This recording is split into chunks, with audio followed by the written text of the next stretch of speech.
Session with Dr. Farid Holakouee.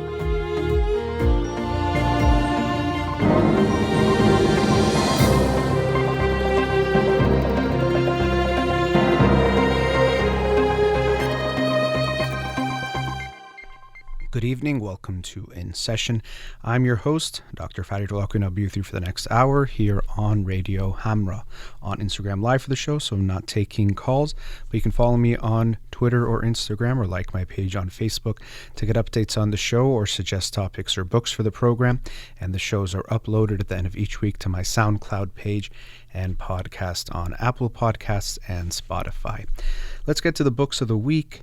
The book of the week for this week is The School of Life by Alain de Botton. I usually have the book. This one appears to be arriving late, so if I don't have it by tomorrow, I'll pick another book, but I really wanted to read this book, The School of Life, Alain de Botton, recommended by Chrissy. Thank you for that recommendation. You can see a lot of his talks on on YouTube, School of Life, which I think are very, very interesting. But the book of the week for tonight, from last week that I'll talk about tonight, is The Black Banners Declassified by Ali Soufan. The Black Banners Declassified, How Torture Derailed the War on Terror After 9/11.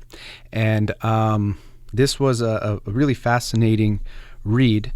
Ali Soufan was a member of the FBI and was involved in some very, very important interrogations when it came to terror, especially related to Al-Qaeda in the 90s and 2000s.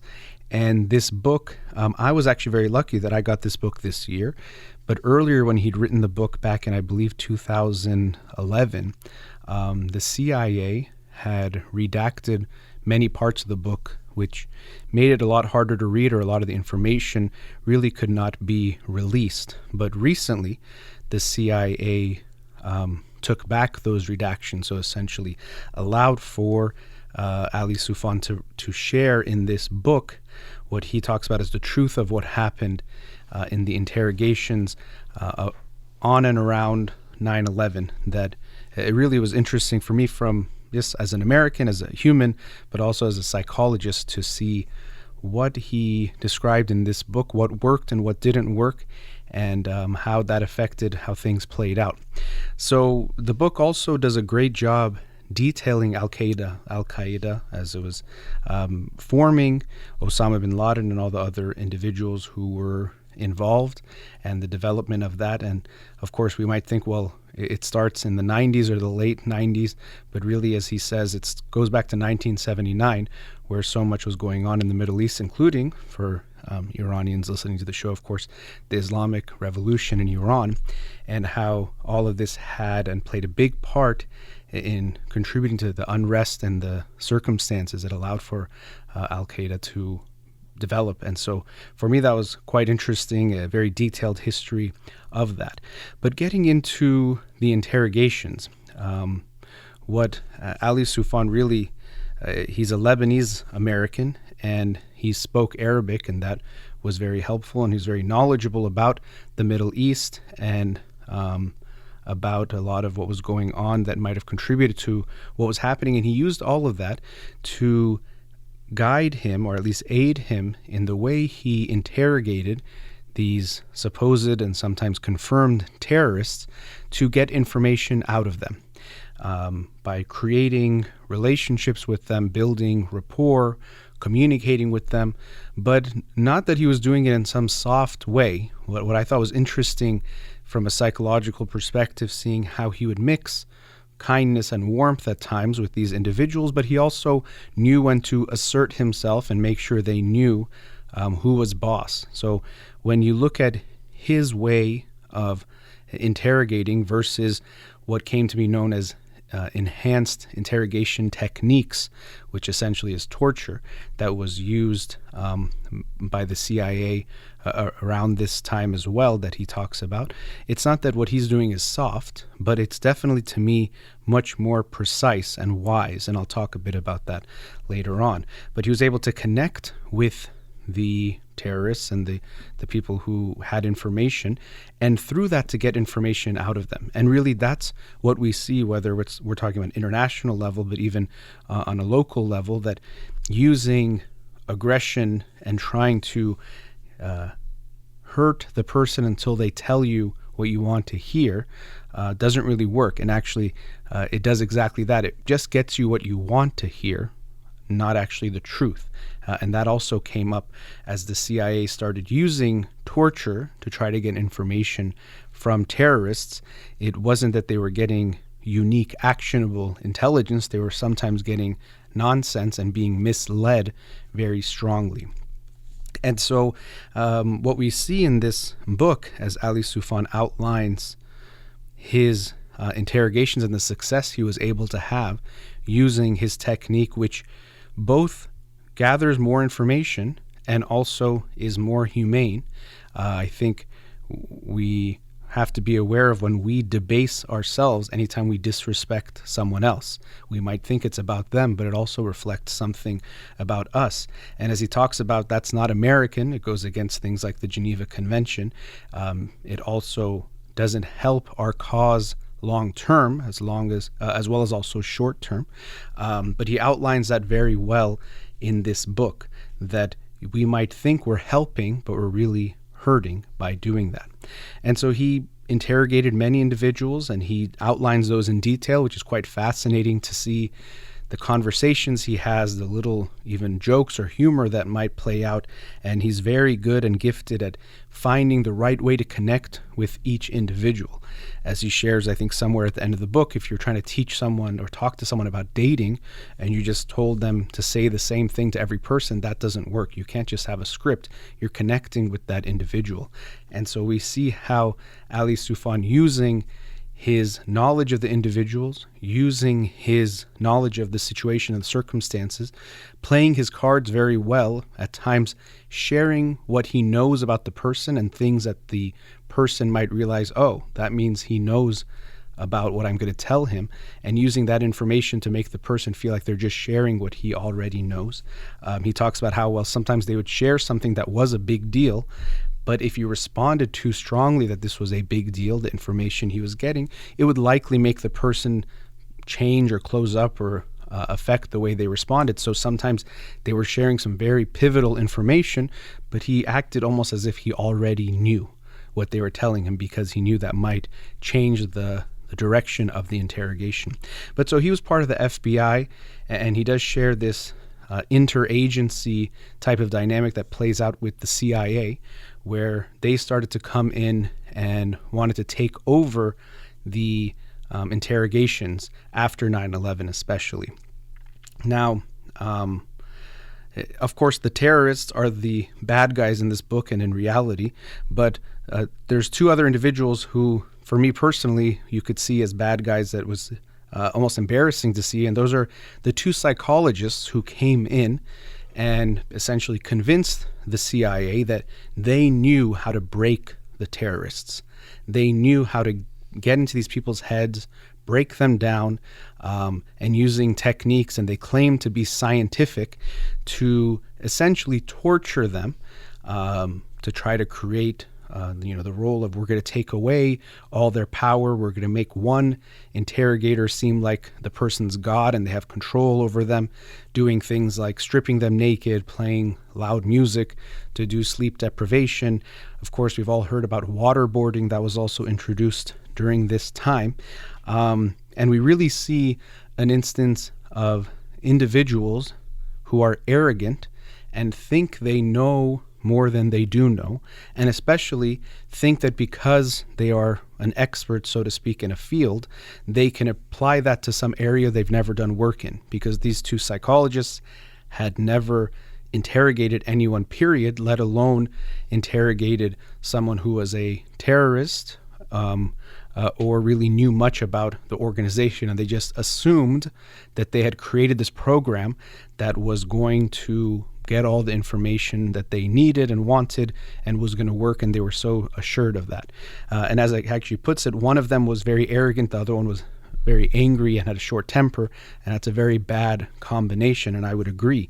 And so they came in essentially assuring that this was going to work. And that's when the interrogations very quickly changed, although he was resisting. And you see that process of sometimes he would still go in and be allowed to do the interrogations. Even at one point later in the book, he was given 45 minutes each with two terrorists and actually was able to get some information even in 45 minutes when essentially they were setting him up to fail, to expecting that they can at least say, well, we let him try, but he actually succeeded in that 45 minutes but didn't get more time.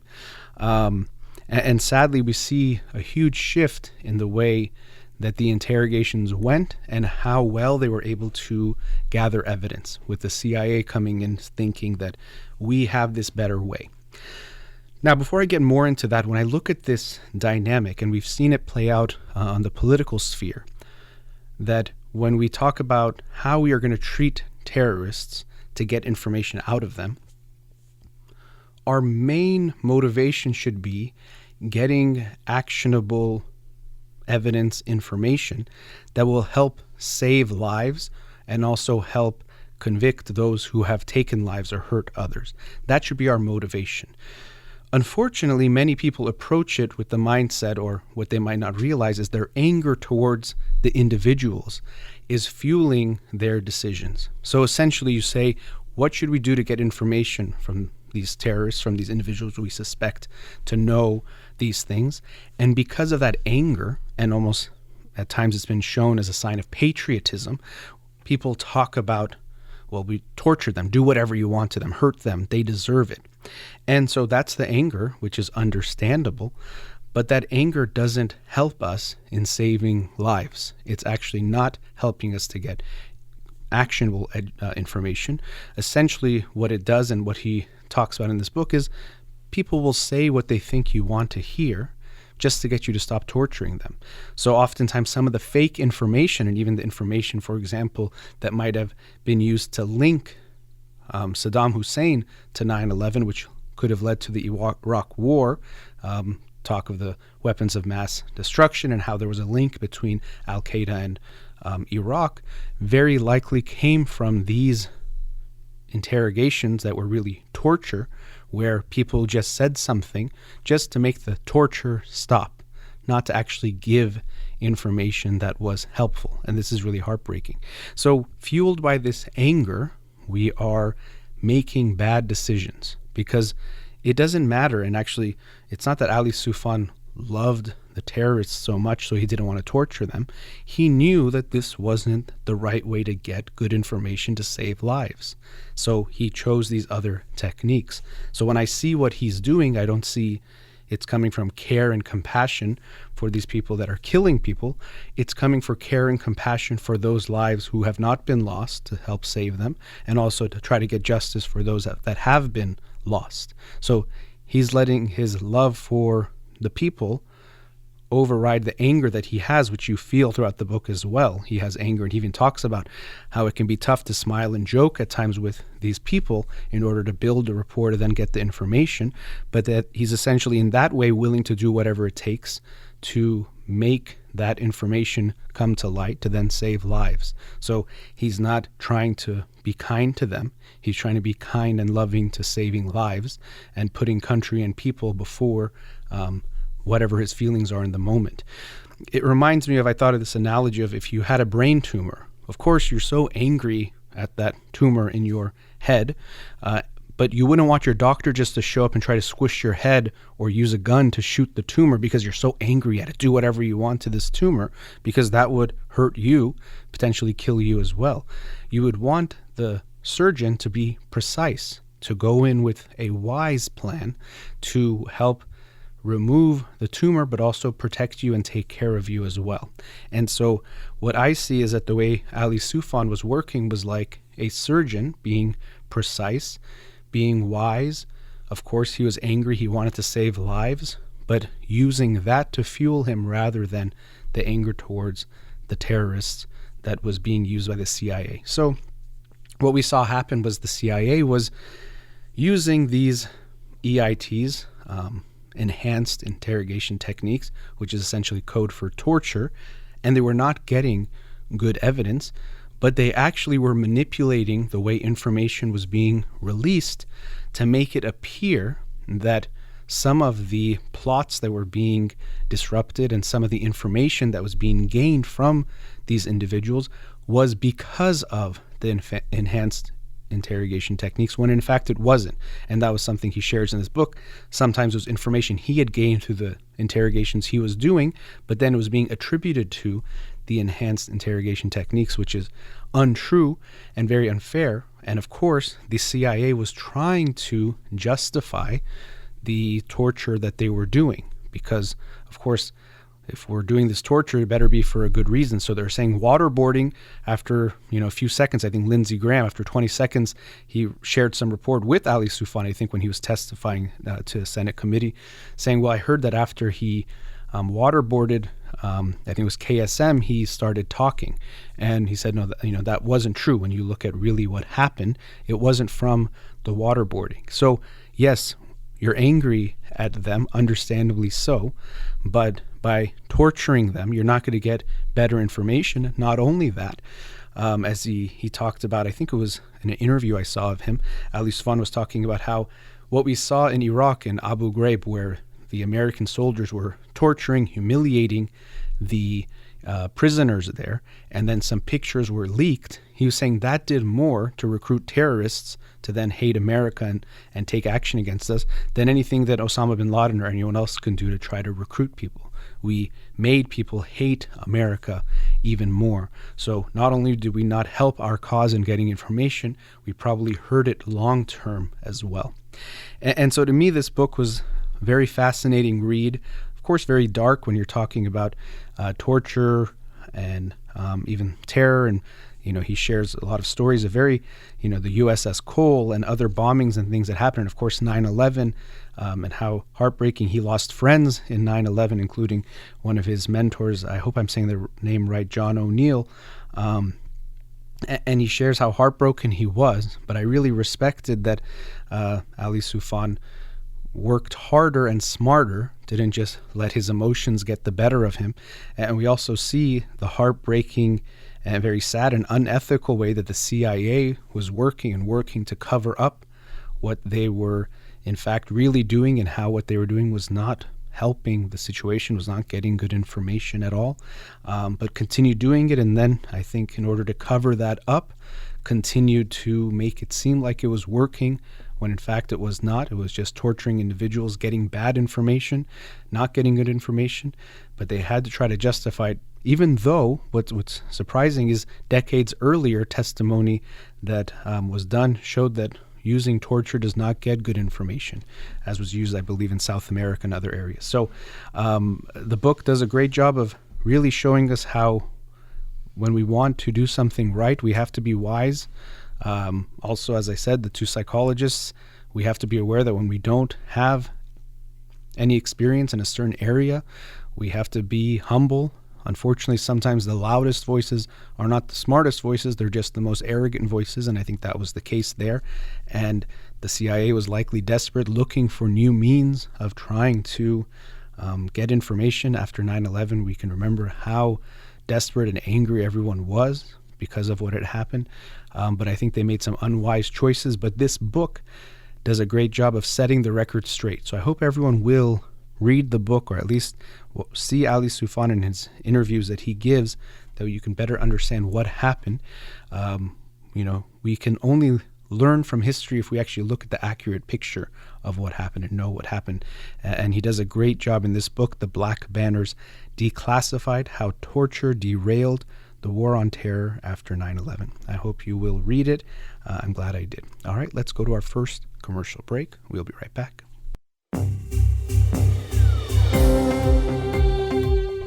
Welcome back. So in the first segment, I was talking about the book, The Black Banners Declassified: How Torture Derailed the War on Terror After 9/11 by Ali Soufan. And again, highly recommend it. I hope you'll check it out. I mentioned this to the listeners on Instagram during the break.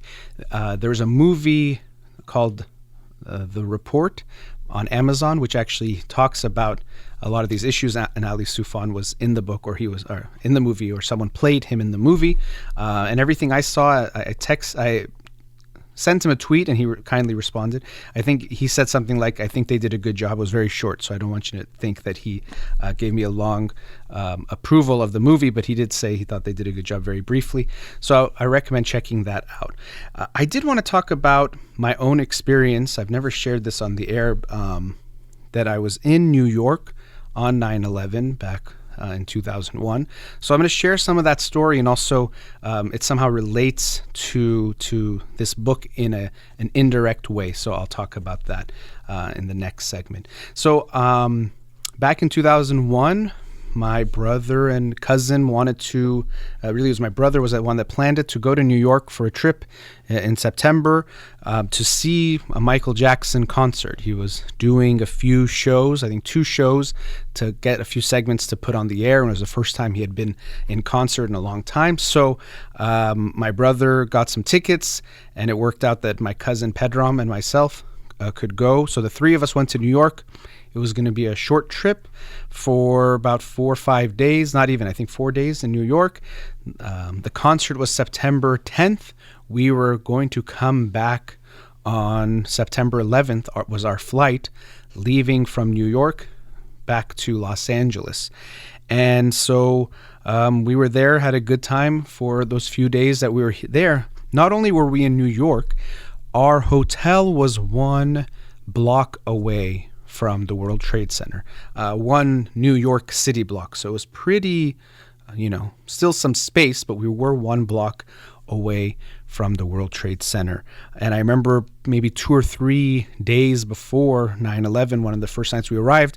I mean, it's almost sad. It's interesting that even for buildings, we can have an emotional feeling. I think when you see the Twin Towers, it can bring up feelings, and it does for me. But I remember we arrived, and we were thirsty, so we walked down the block, and the gift shop, or like the drugstore at the bottom of the World Trade Center, was still open. So we went and got some waters and a few snacks to go back to our hotel room. We were there for a few days. We had a good trip. And then it's really crazy to think. And again, my memory will be a little bit vague because we're talking close to 20 years ago. But we woke up. Our flight was the morning of September 11th back to Los Angeles. So we were up packing. And a lot of this now makes sense in hindsight. So when we're in the room, I remember feeling kind of like a shake. I don't know. I didn't know what it was, but heartbreakingly, it likely was the first plane hitting the first tower. And we continued to get ready because we didn't know what was going on. Nothing had really been said yet. I remember looking out the window, and I did see it looked kind of like chaos. People were moving around, running around, but I didn't know what was happening. I do remember when the second plane hit, and we were all packed, the second plane hit, that shook. I remember feeling a pretty strong shake. That one was stronger, and that was quite surprising, and we wondered what was going on. There was actually construction going on in our hotel. We thought maybe it was something like that, but it seemed a little strange. Again, I looked outside the window. I couldn't see. The World Trade Center was probably, I think, the other way. I could just see now more people running. Some people running what now I can recognize was towards the World Trade Center. Some people running away. I think I was seeing papers flying around. Like it was just a very chaotic scene. We didn't know what was going on still. Then over the PA of the hotel, they said, "Everyone please report to the lobby." And we didn't know what was going on. Right before we get out of the room, my mom had been watching the news, and she called the room right before we walked out of the room with our bags. Again, we didn't know what was going on. We thought, let's get to our flight. We really were not aware of, obviously, the gravity of the situation. My mom had called, and my brother picked up, and she said 2 planes intentionally hit the World Trade Center. She quickly gave my brother that information, saying it was intentional. Once the second plane hit, they were aware of that. So he came and told us that. And I remember as my brother's coming out and telling us, I was walking to the elevator to go to the lobby, and there was a window which I'm sure was in a way designed, or maybe obviously was just a setup, exactly, creating a frame around the 2 towers, and they were on fire. And I remember that in some ways it looked more fake there than even when you watch it on TV. It just did not look real. And I even remember, it's almost traumatic, and I haven't told this story in a long time. I can feel a lot of feelings as I talk about it. I could still see someone jump out, because when the building was on fire, I can still remember seeing him jump out, and then his tie flew to the air as he jumped out. And obviously seeing the buildings on fire and then seeing that, it didn't take long to recognize how serious of a situation this was. And I really couldn't believe it. Again, it looked unreal even up close. So we get in the elevator, go down to the lobby. I remember a woman walked in, and she must have been hit by some debris or something, because she was kind of holding her head. She was okay. She was standing, but she had a cut on her head or something. And she was kind of talking about what happened. Of course, they didn't know that the buildings would collapse, and they're trying to keep everyone calm. They were walking around with orange juice, trying to make, I think, everyone feel comfortable. Everyone's a little bit stressed, not sure what was going on. We still, again, didn't recognize this is the two planes hit the towers. They're going to close the airports. And with all this chaos, actually, especially, we thought, let's see if we need to get on our flight. Let's get out of here. So we still have our bags, mind you, and we're in the lobby, and we're like, let's just go. So we walk out of the building, and I remember, again, now is even more surreal, seeing it not just through the window, but from the street level. And I remember seeing what I'm pretty sure it might have been body parts on the street that were covered by kind of like almost like butcher paper, this white kind of paper. You couldn't see it, but there was like some blood. I mean, it was just chaos. I remember even seeing a few shoes and like just random things that must have been blown from the blast. And we were told to go to Battery Park, which was a few blocks away, that everyone was being directed that way. And so we're walking, we have our bags, our suitcases. We still are thinking somehow maybe we can, get there and then take a cab to the airport. We were scared. Lots of people are walking. And as we are walking close, now we're in the park essentially. And I think they wanted us to go to the ferry station. I'm not sure if they already told us that at this point. And then I remember we heard this loud sound, very loud, metallic kind of a sound. I remember in the moment being so scared. It's interesting how quickly your mind could think of something, because in a thought, you don't have to necessarily spell it out into words. I remember thinking very quickly when I heard this loud noise that they wanted to wait for all of us to gather in this area, and another plane was going to hit all the people here, because it was thousands of people gathered in the park that were all being evacuated to this area. And then when that sound started, people started running. People were just sprinting, and it was just chaos. Everyone just heard a noise and was running away from the noise. We didn't know what it was. I remember my cousin Pedram and we actually got behind a tree, because I think we both realized we could get trampled to death. It was just chaotic. So we're behind the tree. My brother was actually running ahead, but we're behind the tree, and then the sound, maybe, I don't know how many seconds it lasted. It's very hard to keep track of things. Things seem longer and shorter in these types of moments, but I don't remember. It was maybe several seconds, I'm sure. And then the sound stopped, and then I remember we were like, what happened? And someone said the top fell off. I remember that's what the person said. They thought the top of the building had fallen off. We didn't know the whole, first tower had collapsed.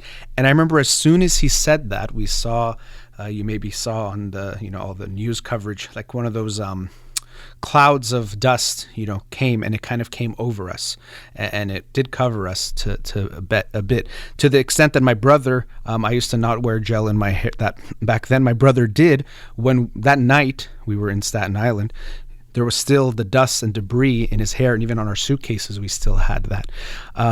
And so we were asked to go into the ferry station. I remember telling, I don't know if it was police or some kind of law enforcement, we have a flight, we want to leave. And the guy's like, no, you can't, you're not going to make that flight. Go to the ferry station. Everyone has to evacuate Manhattan. So we went into the ferry station. I remember sitting there. You see so many, it was so much happening. People kept coming into the ferry station, and the more people, the later they were coming in, the more they were covered in this dust and debris and all that. So they were more covered in that, and we were just sitting there. I remember seeing this very scared young boy. Maybe he was going to school. I don't know how he was, there. He was probably 10, 11. And these two kind women, and again, I'm kind of extrapolating because I don't know the whole scene, but they said something like, "Don't worry, you're going to be with us. We're going to take care of you." And it's a reminder that in these darkest moments of humanity, we've seen this during coronavirus as well, so during dark times, but in something like this, you also see the most beautiful parts of humanity, where, from what I could gather, these two women who did not know this boy who was crying were comforting him and telling him, we're going to take care of you, you're going to be with us, which was very, very sweet. It kind of makes me want to, I'm kind of tearing up as I say that, but it was very sweet to see this kind of kindness. And then I remember sitting in that ferry station, and after a few minutes, the dust seemed to be settling. And then again, this is things I can make sense of afterwards. The dust again got thicker again, or, got more cloudy, which I'm sure was at the second building collapsed. From the ferry station, I don't remember hearing that.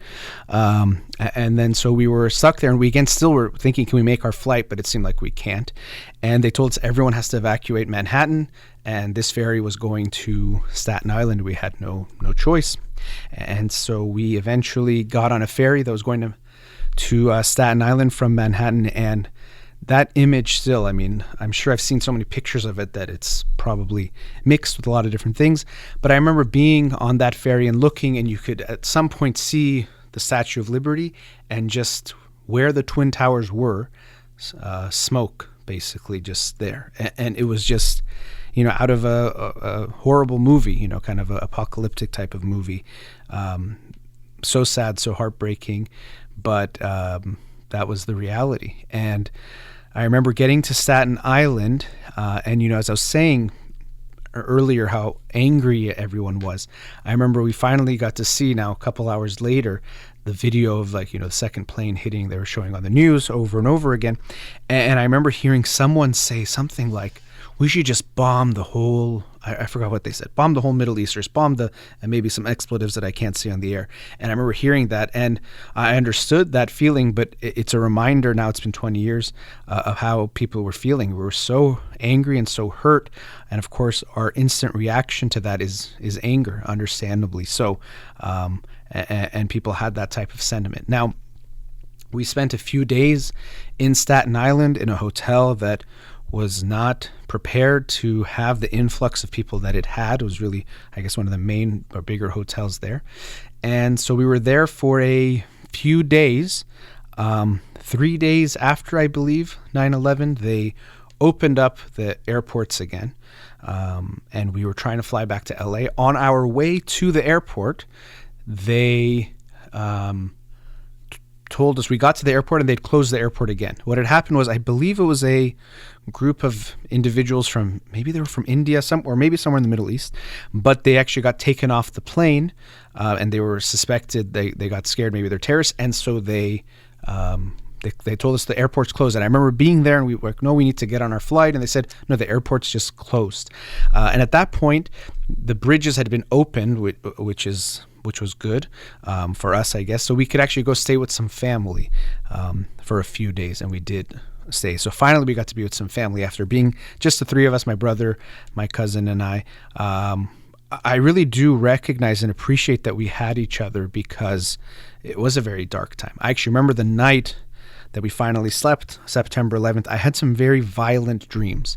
They weren't of the planes and things, but car accidents and other things, some very violent dreams that were kind of dark. But I do recognize that having each other, we were able to keep our spirits as high as we could with everything that was going. We had that camaraderie. We didn't go through it alone. And so I think that was very, very special. And when we look at things like PTSD, trauma affects us in different ways, but having support can be very helpful in that way. And so thankfully, I'm very happy that my cousin Pedram and my brother Parham, we were all together. So it was pretty heartbreaking. And after the break, I'll share more about that story, my own experience of being in New York in 9/11 and trying to get back home. Let's go to our last commercial break. We'll be right back. Welcome back. So before the break, I was sharing my story of being in New York on 9/11, and of course my story pales in comparison to all the heroes all the lives that were lost, of course, of heroes and innocent individuals and families who lost people. So I recognize my story.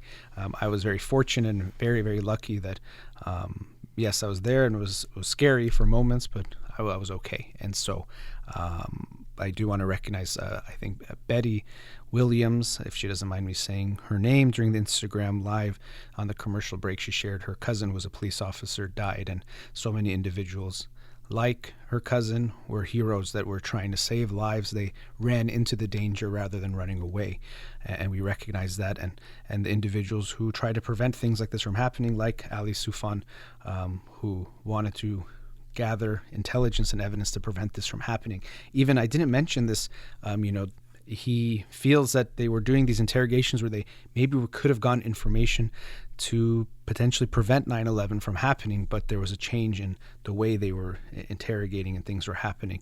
And so it's very hard for him, I'm sure he was saying, to imagine that you could have done more, but you weren't allowed to, or that could not happen. So very, very heartbreaking. But going back to what I was sharing, as I mentioned, it in some ways relates to the book in an indirect way. But we were there for a few more days in New York, at this point staying with some family after we could not get to the airport. And so we, a few days later, my thought is it was September 16th. I think it was the Sunday, September 11th, 2001, I believe was a Tuesday, and I think this was Sunday. We were finally able to get a flight to New York. I think our flight was like at 5:30 something. We just wanted to be back home, after all this that had happened, be around our family and just be back, in home and familiar surroundings. And so we got to the airport. I think our flight again was like at 5:30. For those of us traveling now, it's hard to remember right around then, of course, how things were, but before 9/11, how things were. When we traveled, but we didn't know how things would be. I think we got there pretty early, and so we were there early. Our flight, I think, was like 5:30, and we were kind of checking in and doing all that. Someone said, you can get on the 4:30 flight. There's a flight, and you're early enough, so let's do that. So we get on that flight, and we check. I don't know if we even checked our bags or we carried them on. I can't remember. So we're on the plane. I remember me and my brother sitting together, my cousin sitting in front of us next to a woman, and you could feel the tension and the anxiety. Everyone was still nervous. Again, this is 5 days after September 11th. And of course, what was used to commit these horrific acts were commercial airplanes. So, there was an anxiety there. And my cousin was sitting next to this woman, and she was looking outside the window. You can tell very nervous. My cousin Pedram is a very, very kind man. And he was comforting this woman, saying, it's okay. I think he was saying things like, oh, they're making sure everything is safe and all that, trying to comfort her.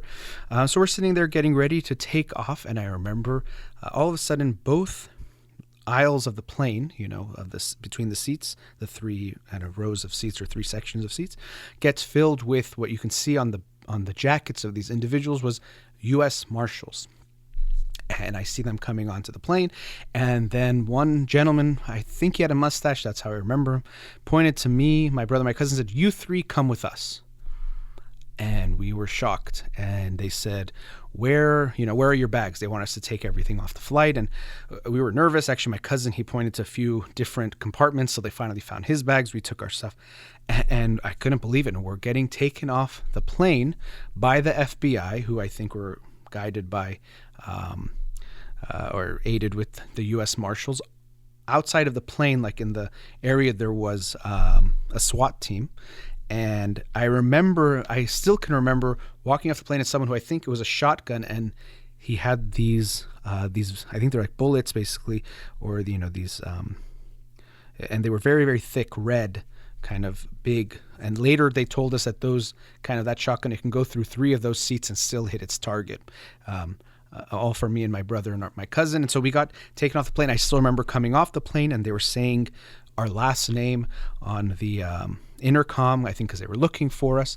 And so we were taken off the plane, and they then asked us, what were you guys doing in New York? And then we started talking, and then the guy said, stop, and they separated us. So the 3 of us, me, my brother, and my cousin, we were separated in the terminal with FBI agents, each one essentially, you can say, interrogating. I'll be honest, was not like it was really harsh, but asking us about just questions that I remember. So I was sitting with this individual, and they told us, they said later, we had suspicious flight activity since we flew into to New York a few days before 9/11, and our flights were scheduled for 9/11.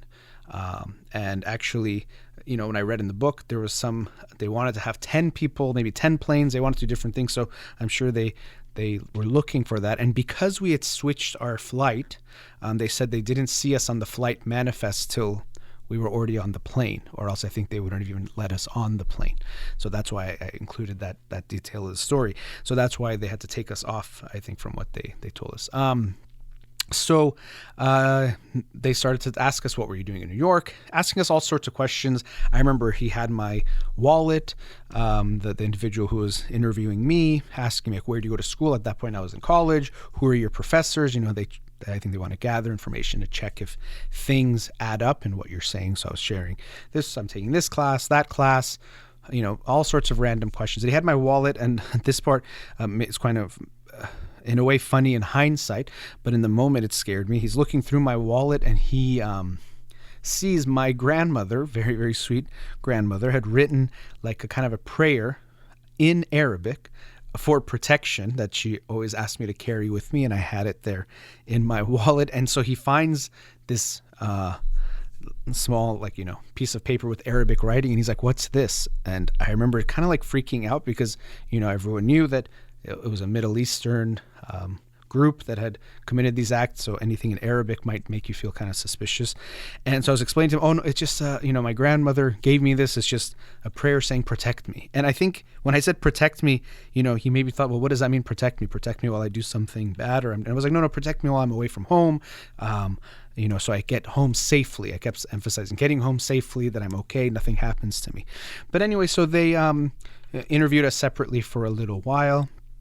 I think maybe an hour, 2 hours. I don't remember the exact amount of time.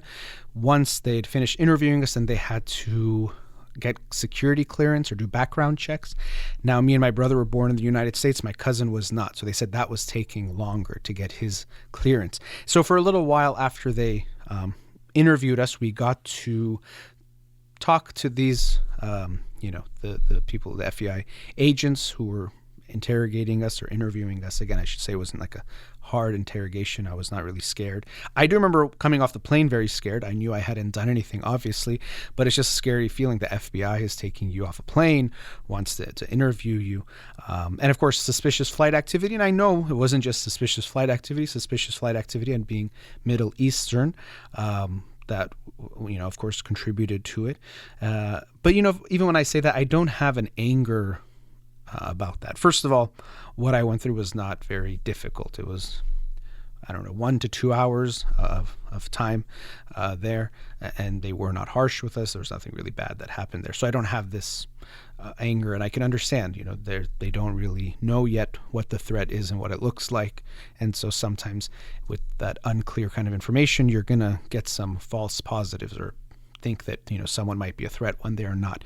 Actually, afterwards, the FBI agents told us as soon as they saw us, they're good at reading people or understanding people, and they said, we knew you guys were not a threat, but they had to go through the whole process and interview us, and all that, and they did. And so I remember even at one point, I was 19 at the time. They asked each of us, asked my brother, do you have a criminal record? And he said, no. My cousin, do you have a criminal record? And he looked at me and he said something like, I know you don't have a criminal record, which I don't know if I should really take that as a compliment or not. Maybe not. But I was 19. And so it was kind of funny the way he said it. And at that point, they already knew we were fine. They interviewed us. It was pretty obvious that there was no threat there. And so, waited a few hours. We finally got the clearance. I'm actually happy because I think for a while they held our plane, but I don't know how weird that would have felt to get back on that plane after they took us off. Probably wouldn't have been a good idea. I can't even imagine what the lady that would have been sitting next to my cousin would be thinking that we get back on the plane. So anyway, we get on this next flight, was the last flight. And so we get through that. The FBI agents say, okay, well, we talked for a little while and that was it. And then they said goodbye. And we get on the flight. And I remember we get our tickets for the flight. We're like, okay, here we go. And then the woman had seen what happened, but she came up to us, the woman at the gate, and she's like, oh, there's been a mistake. And we were like, oh my goodness, we just wanted to get home, already 5 extra days of all this, the stress, and obviously everything about 9/11, the pressure that everyone was going through, but we were feeling as well, getting taken off the plane, all this. We just wanted to get home. So when she said there's a problem with your tickets, we're like, here we go again. And we knew this was the last flight back to LA that night. But then she came back with business class tickets. So I guess that's the personal semi, kind of like the story doesn't end all bad. And that was actually the only time I'd ever flown business class or not coach. So that was nice. I think she saw what we went through, that we were taken off the plane, and, finally we were able to get back on. And so she upgraded our tickets. And so then we got on the plane, got back home, and was so happy to be back. Home is not just about a location, it's a feeling. You want to feel safe. And after you've felt a threat, or you feel something like that, or being just close to it, it's nice to be home. But as I said, I was talking about the FBI. And so reading this book was about the interrogations.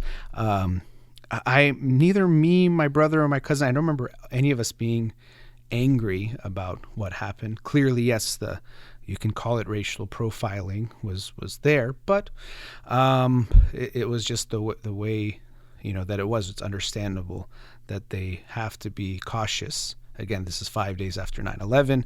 I can see that our flight's activity was suspicious. We had flown in a few days before 9/11. We're planning to leave on 9/11, flying from New York to LAX, and a lot of the flights were either from Boston to LA or things like that. So it was understandable.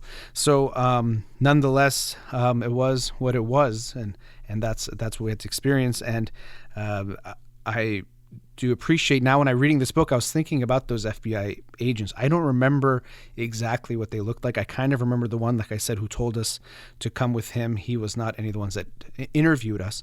But I when I look back, I think that, the job that they have is to try to prevent these types of murders from happening. And so it's a very tough job, and they don't know. And of course, you have to sometimes talk to certain people that might have nothing to do with it, or are not in any way guilty, but that makes sense. You can't be right every time. If you're suspicious, there might be some of that happening. But also, I was grateful reading this book, looking at Ali Soufan and how he approached his work, and not only that it was more humane, but even gets more information that way. And in interviewing, interrogating people, what he calls, I think, an intelligent interrogation approach, something like that, where you approach it in a way that you are trying to get information from them, and first you connect with them. Even at one point, he talks about how he was letting people or helping them call their families, or shared a story with one brother about how his brother was able to call his mom and how much that meant, and that made the person cry, and he started opening up or sharing things. And so I was really impressed, and to me, Ali Soufan is an American hero for what he did, and there's so many other individuals who we don't know about, who do things to help take care of us, protect us, but we don't really know their stories. And in this case, I'm very happy that Ali Soufan got to share his story. He also shares the stories of others who are involved in trying to prevent things from happening and from trying to get some type of justice. But to me, reading this book, I was reminded of my own very brief experience, and realizing the kind of work that people in the intelligence agency, the FBI, and also CIA have to do. And I do want to, lastly, to conclude the show, recommend this book from Ali Soufan, because I think it'll open your eyes to what's happened and what's going on. I think a lot of the misinformation that torturing and waterboarding helped get good intelligence, it still pervades. Even I wasn't sure. I think in the movie Zero Dark 30, it makes it appear that by waterboarding and doing the torture, they got evidence to save lives. And it appears that not at all is the case. That is not actually what happened. The information that was really gathered was gathered in the types of approaches that Ali Soufan used. Torture does not work, and torture makes us look bad and act bad in ways that will hurt us in the future, also in the moment that we're doing it. And so I think it's very important to gain that truth of what has happened. And as I mentioned before, we can only learn lessons from history when we have an accurate picture of what happened. And in this book, he does a great job of outlining that. So that brings us to the end of tonight's show. Again, the book was The Black Banners Declassified by Ali Soufan. I hope you'll check it out. As always, a big thank you to Amir here in the studio. You've been listening to In Session with Dr. Farid Holakouee. Happy New Year, everyone. Look forward to being with you in 2021. I'll be with you on Wednesday. Have a good night.